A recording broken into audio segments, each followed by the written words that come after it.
no, that doesn't apply because that's interpretation, right? You can do the same thing scientifically and say, look at marsupials. They can eat their young if they don't have any.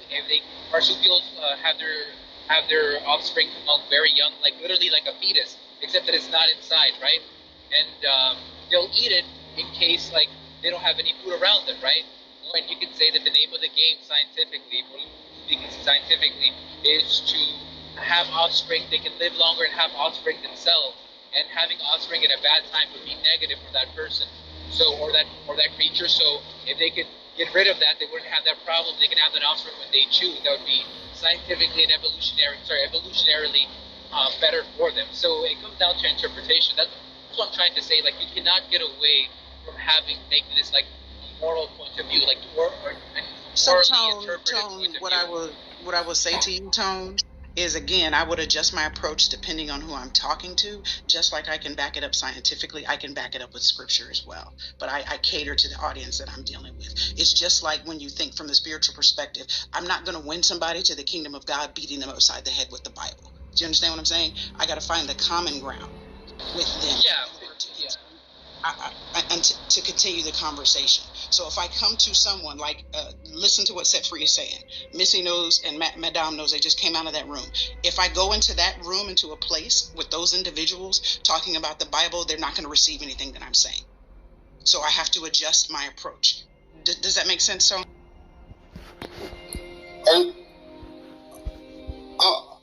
Well, I don't actually disagree with you on a particular level. Are you were referring to what I was saying or to what Jonathan was saying? It seems that he's hung up because I mentioned the science approach first and something to the effect. So in his mind, I guess, he thinks that I don't have a moral position on it. I absolutely have a moral position. Missy knows my moral position. Set Free knows my moral position. No, I think you misunderstand me. It's way deeper than that. Understand that people are not going to be receptive, depending on the audience. They're not going to be receptive. That's a leadership trait. You have to, it's just like when you supervise people, you know what I'm saying? I was in the workforce for 20 plus years. I cannot respond the same way to every single person. I have to adjust to what you're dealing with. I think he was also saying, correct me if I'm wrong, Jonathan, I think you were also saying that it's hard to divorce your moral argument from that logical or scientific argument, because there's an underpinning that, you know, your morals and ethics underpin even that scientific argument that they have, and vice versa. That's what I'm seemingly getting from you, that there's a connection there as well, that somehow our opinion on something, our morals and ethics, it motivates it.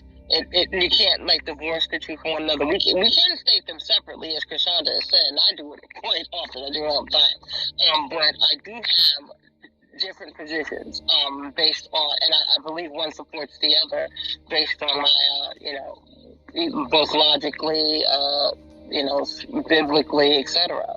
So again, I know that that's not going to fly now, especially now for the group of girls I am with most of. It's not going to fly with them. As a matter of fact, I think most of the folks that I maybe do rooms with on Clubhouse are pro-choice. So I stand up and I say I'm pro-life for these reasons.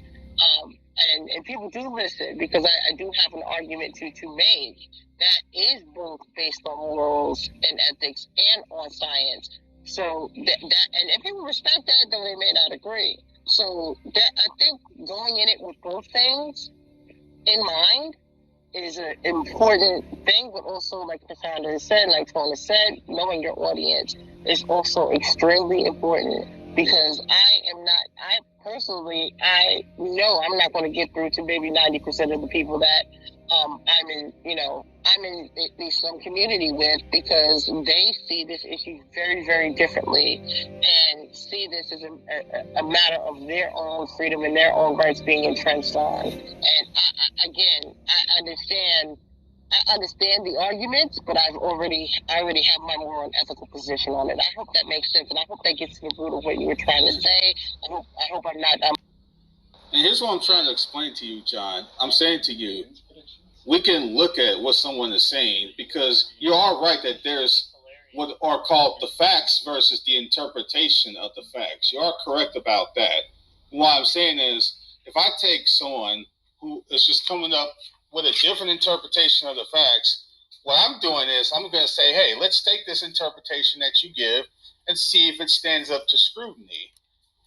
If let's say someone says, I don't know, the unborn doesn't become a person until consciousness begins, and I'll just take that stance and see if it stands on its own way. I'll just say, hey, well, let's look at this scenario. Let's look at this criterion of yours.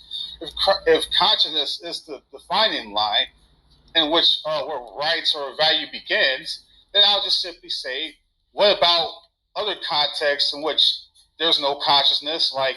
Like for instance, if someone's in a coma, are you saying there's no rights for a person in a coma? If consciousness is your demarcating point or how you interpret it, what about someone who's dead? What about a dead corpse? Because we don't even mistreat corpses, human corpses, okay? If someone was to mistreat or mishandle a human corpse and it were found out about it, there would be serious legal ramifications for it. So we even have to respect the dead in their non-conscious state of human life. So what I'm saying to you is, if consciousness is going to be their demarcation line of value and rights and that sort of a thing, I'll just take their standard and use it against them and say, hey, do you consistently apply this conscious standard across the board in how you determine and interpret rights? You clearly do not. It's what's called an internal critique. I'm just taking what they say and see if it stands on its own terms.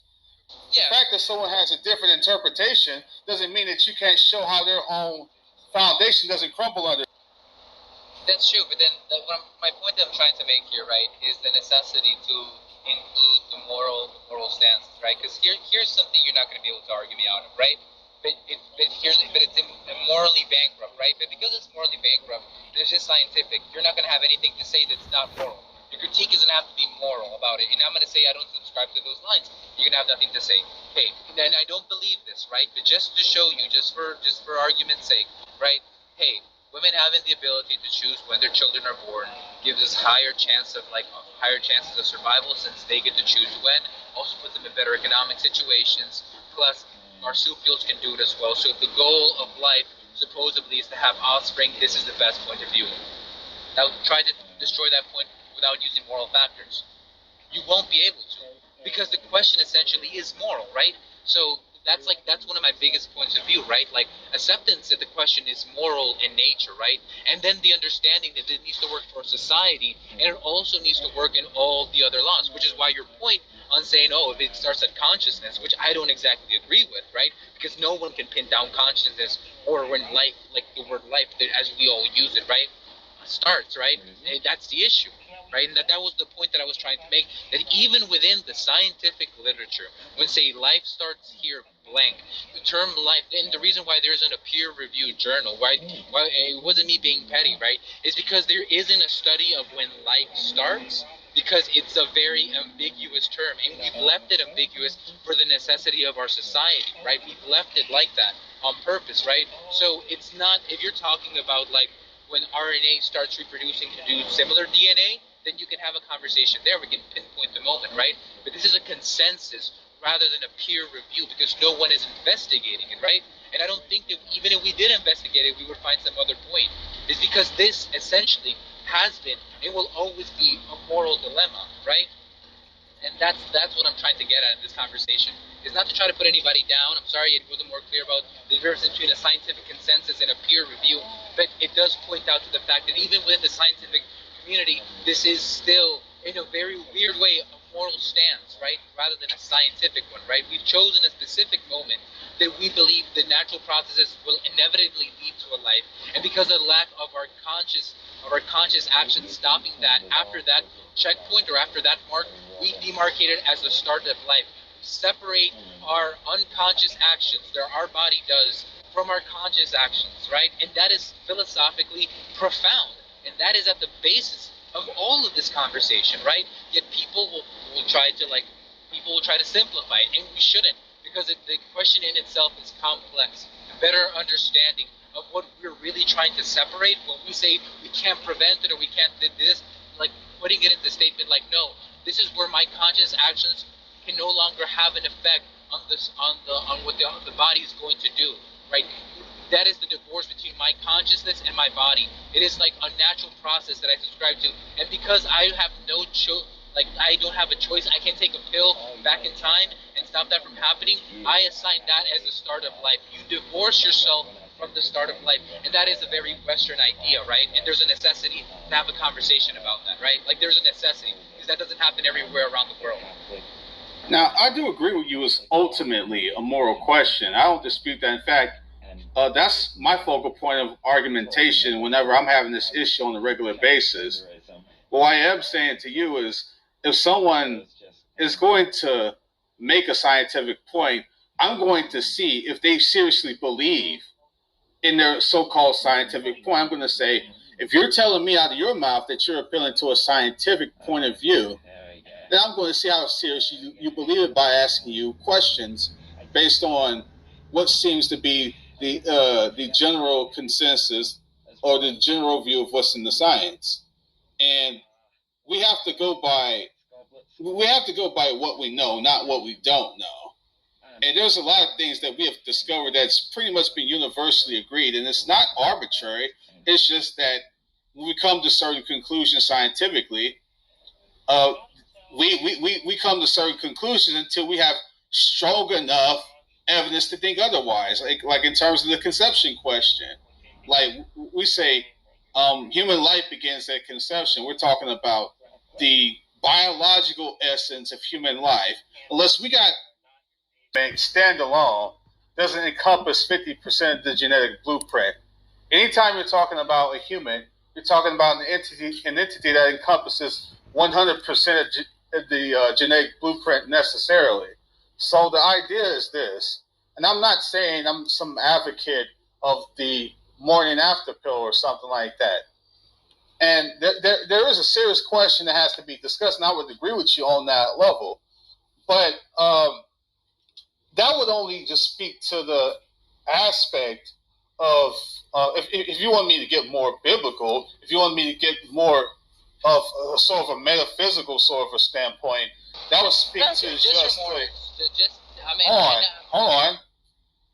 That would speak more to the fact that we live in a sinful world, in my view, and even when people have certain beliefs about certain things, in certain ways they can act in inconsistent ways. Sometimes the human heart, the depravity of man and the condition of the sinful heart can motivate people to act even against certain convictions that they have in certain points because man is sinful.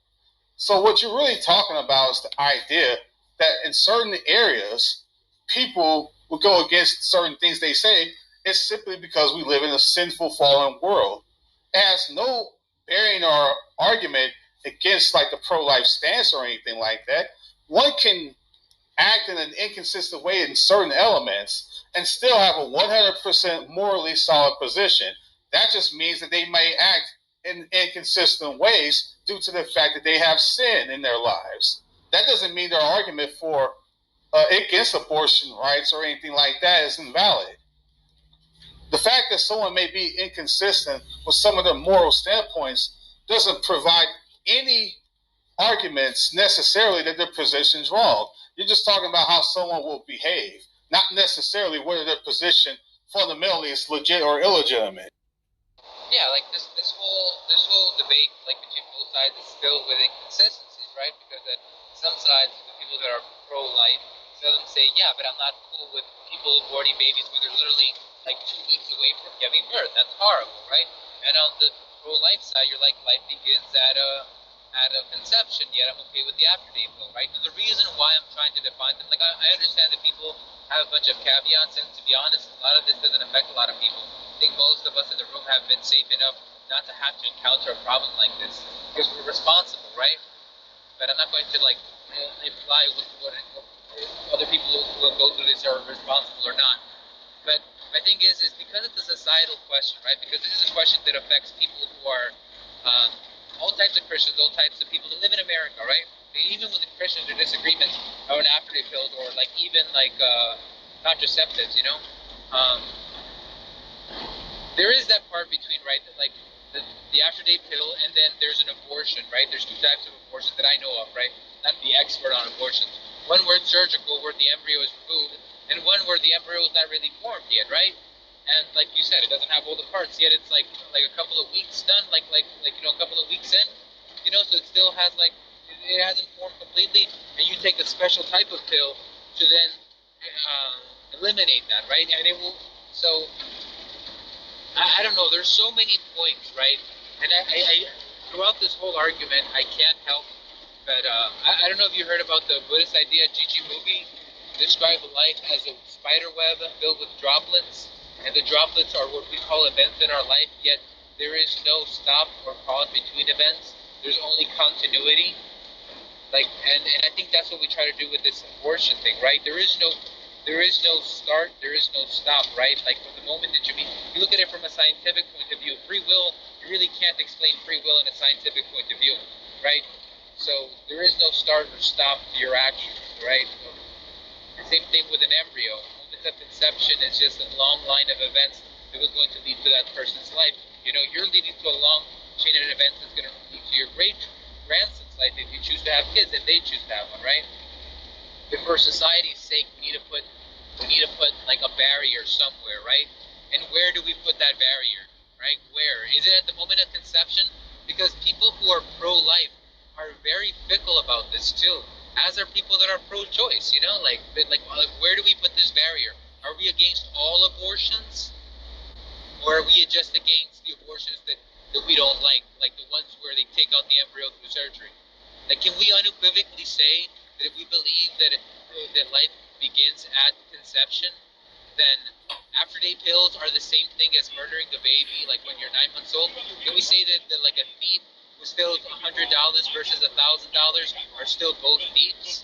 Or what's our position on this, right? Because if we're approaching this morally, then how do we see that, all right? Or is there another factor? That's what I want to bring in. I don't want to call everybody a hypocrite, because I'm plagued under the same issues, right? But there must be another factor that makes us look nicer towards an after-day pill versus, looking at the pictures of an 8-month, being surgically removed. And they are graphic, but I believe that there's something else. My question to everybody in this room, what is that something else that makes us hate one more than the other? Although, on our moral stance, both are condemned already. Well, I was explaining this to you earlier. It's just the fact that humans are fundamentally sinful. Okay? There are certain things that's going to push people into sort of these inconsistent rubrics because of the fact that man is flawed. That's literally the answer to your question, is that man is flawed. If you want to know the exact specifics as to why they think that, I guess it would just have to do with having a conversation with the person and getting them to be truly honest about their position. But the fact of the matter is that man is flawed. And of course, in certain instances, you're going to have people who are arguing a fierce pro-life position, but seem to think lesser on the killing of a fetus or an embryo early term versus late term. And once again, the reason why that is because man is just fundamentally sinful. It doesn't mean that their position is not morally correct. It just means that they're just sinful people who are going to be moved by certain sinful dispositions. You would agree with that? That's literally all that means.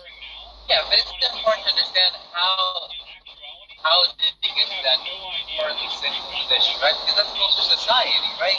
The thing is that, respectfully, and I know, because I was a Christian, this is a Christian belief. You don't believe that the world is held by the devil is going to be able to all of a sudden be very Christian. So you have to give up on the hope that politicians will be able to move into a Christian world. You may encourage them to take more Christian-like actions as is the duty of a Christian.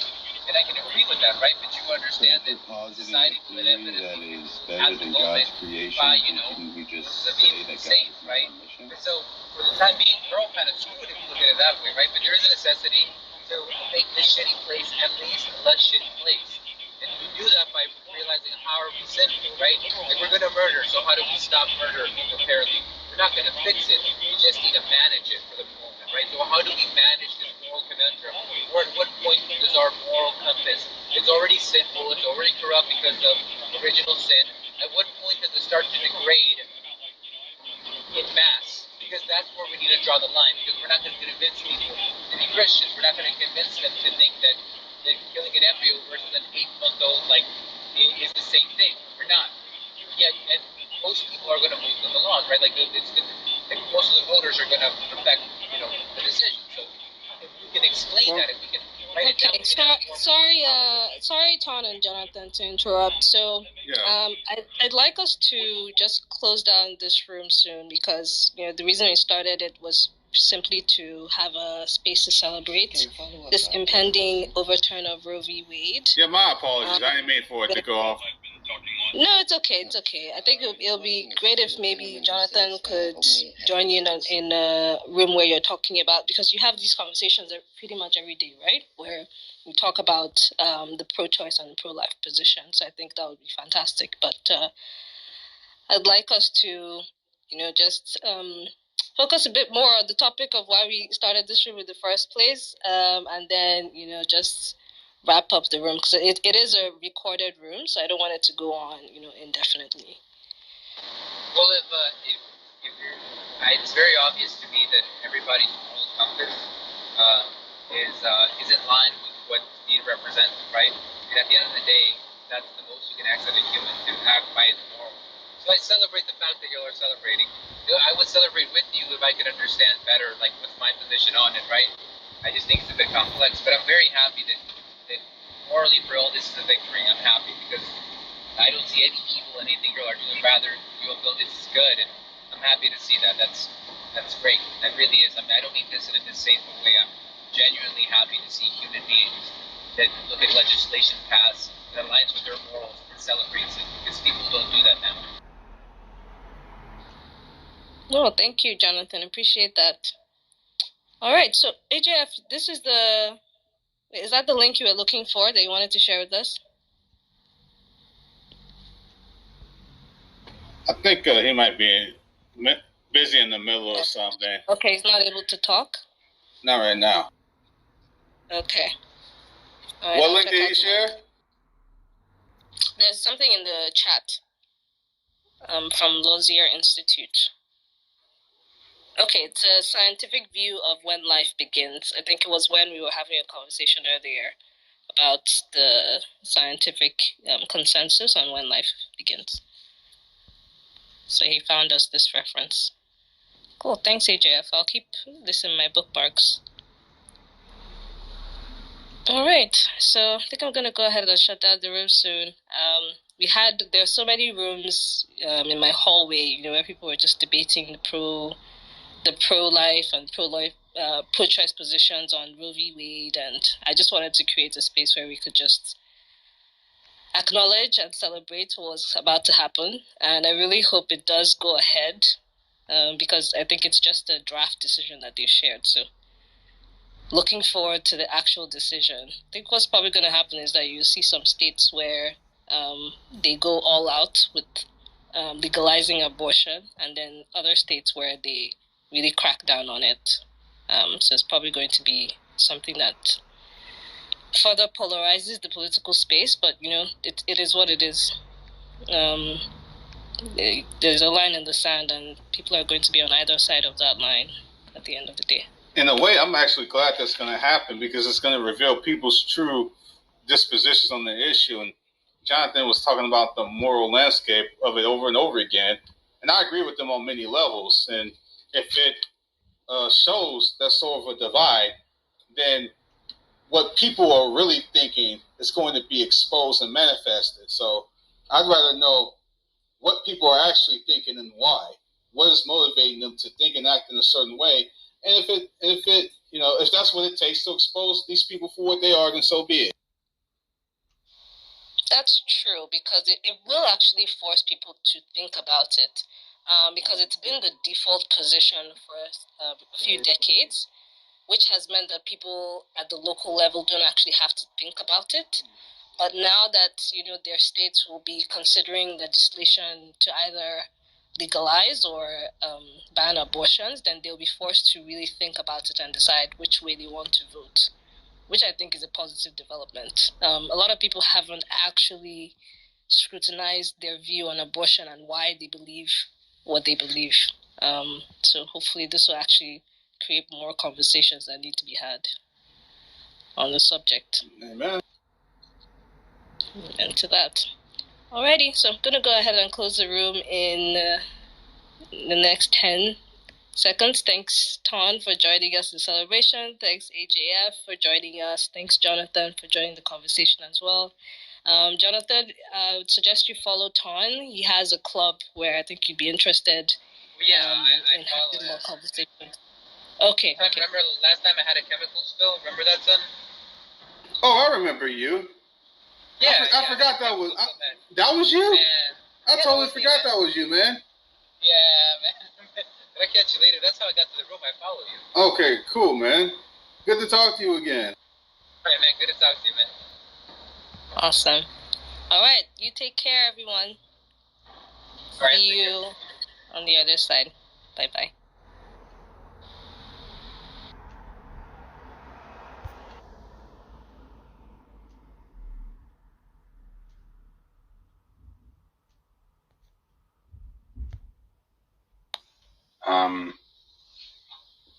Sarah's assumptions about what modality is even concerned with in the first place. I don't, he wants to say that.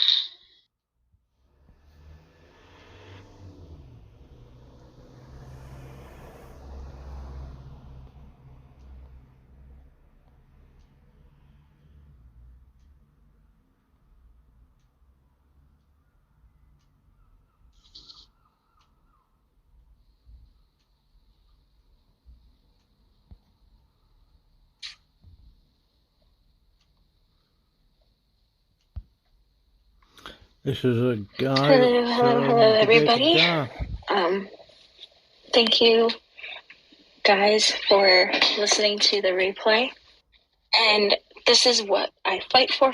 Move to ban abortion in their states. So it's one to do the same thing, because I think it would be a better and easier thing to do if we're all coming. Obviously, I hope and pray this continues. Two-faced.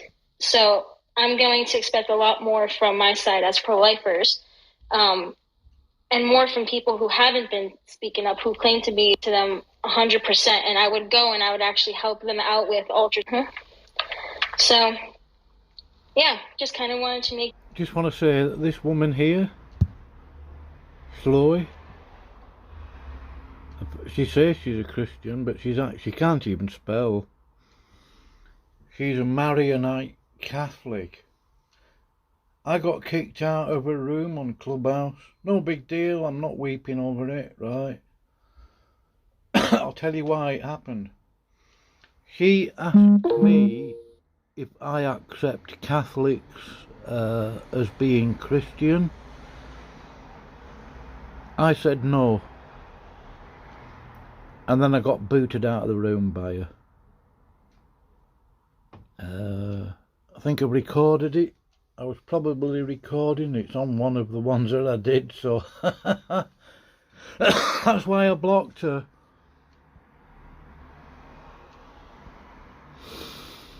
She's no Christian. She's a Catholic. I mean, she says so there in her profile. I don't hate Catholics. Oh, wow. Her birthday is very close to what mine is, but not that that matters or means anything. Anyway.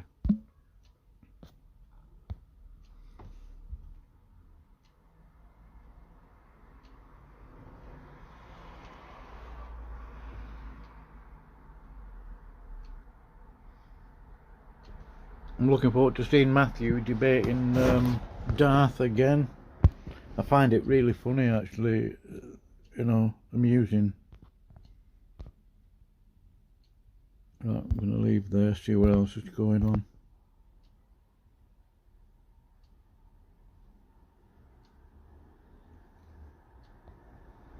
Now, every major news network had reported on it, and it seems like the documentation, it was like a 60-page court opinion of an opinion that's supposed to overturn Roe. It's been reported on every major media outlet, and there's a good chance that it's legitimate.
or try to seek a middle ground.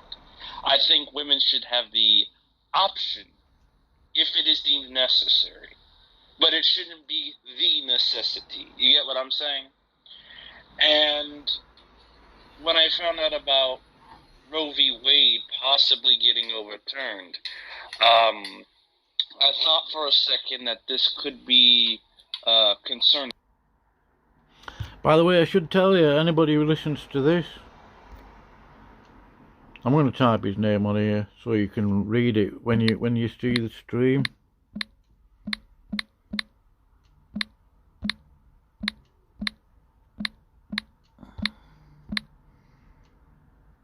Right, that's his name, Robert Drinan, SJ, Society of Jesus. It's no such thing, it's the Jesuits. It isn't a conspiracy theory, it is a fact. Robert Drinan, Jesuit. You just Google it, and just look. I'm not just Google or Wikipedia. There's all sorts of other websites. He was instrumental in getting abortion legalized in the USA. So now there's been, I haven't kept up to date on it, but last time I looked, it was about 51 million abortions since it was legalized. That is a lot of dead people.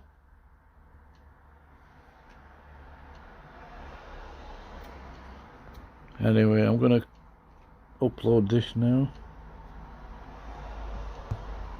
It pertains to the actual world, but it pertains there. It explains.